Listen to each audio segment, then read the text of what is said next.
यह एक वास्तविक घटना की तस्वीर है, इसलिए हर इंसान इसे जरूर देखें और सुने। वह खुद एक उच्च पद पर तैनात सरकारी कर्मचारी था। उसके 3 बेटे थे। तीनों सोने का चम्मच मुंह में लेकर पैदा हुए और शाही जिंदगी गुजरती रही। वक्त तेजी से गुजरा और उसके नाम के साथ रिटायर्ड लग गया। पद की अवधि खत्म हुई, रिटायर्ड हो गए और अब जिंदगी का सफर अंत की ओर चल पड़ा। बेटों ने बाप के पद से खूब लुत्फ उठाया। कहते थे, हमें क्या फिक्र है, हमारा बाप 22 ग्रेड का अधिकारी है, हमारे काम अपने आप बन जाएंगे और बनते भी रहे। एक टेलीफोन कॉल पर सब कुछ कदमों में हाजिर हो जाता था। फिर वह दिन आ गया जब बेटे यह भूल गए कि यह वही बाप है जिसके नाम और पद की वजह से लोग हमें सर सर कहते थे। बाप किसी बीमारी की वजह से चलने फिरने और बोलने से लाचार हो गया।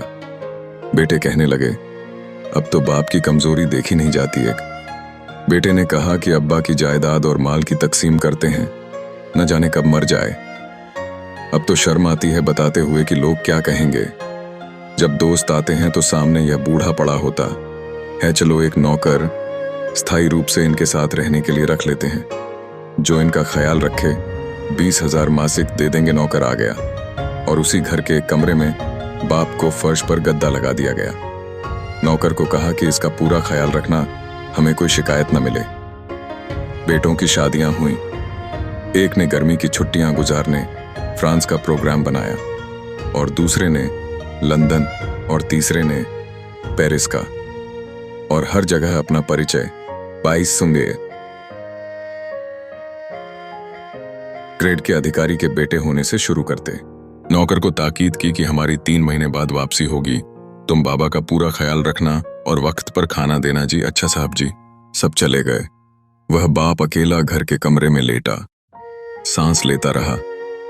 न चल सकता था, न खुद से कुछ मांग सकता। नौकर घर को ताला लगाकर बाजार से ब्रेड लेने गया तो उसका एक्सीडेंट हो गया। लोगों ने उसे हॉस्पिटल पहुंचाया और वह कोमा से होश में न आ सका। बेटों ने नौकर को सिर्फ बाप के कमरे की चाबी देकर बाकी सारे घर को ताले लगाकर चाबियां साथ ले गए थे। मुलाजिम उस कमरे को ताला लगाकर चाबी साथ ले गया था कि अभी वापस आ जाऊंगा। अब बूढ़ा रिटायर्ड सरकारी अधिकारी कमरे में लॉक हो चुका था और वह चल फिर नहीं सकता था, किसी को आवाज नहीं दे सकता था। लिहाजा 3 महीने बाद जब बेटे वापस आए और ताला तोड़कर कमरा खोला गया तो लाश की हालत वह हो चुकी थी जो तस्वीर में दिखाई दे रही है। महोदय और महोदया इबरत का स्थान है।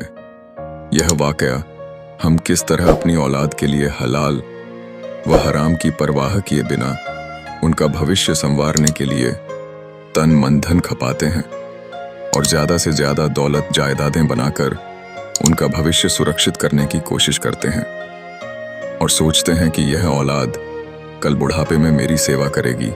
उच्चतम विदेशी स्कूलों में दुनियावी तालीम दिलवाते हैं और दीन इस्लाम की तालीम दिलवाने को तौहीन समझते हैं, जिसमें सिखाया जाता है कि वालिदैन की सेवा में महानता है। हर इंसान जो बोता है उसी का ही फल पाता है। हमें भी सोचने समझने की सख्त ज़रूरत है कि हम अपनी औलाद को क्या तालीम दिलवा रहे हैं। कहीं हमारा हाल भी ऐसा तो नहीं होने वाला। सोचिए, अगर वीडियो अच्छी लगी हो तो वीडियो को लाइक, पेज को फॉलो, शेयर और चैनल को सब्सक्राइब ज़रूर करें ताकि ऐसी मज़ेदार वीडियो आपको मिलती रहे।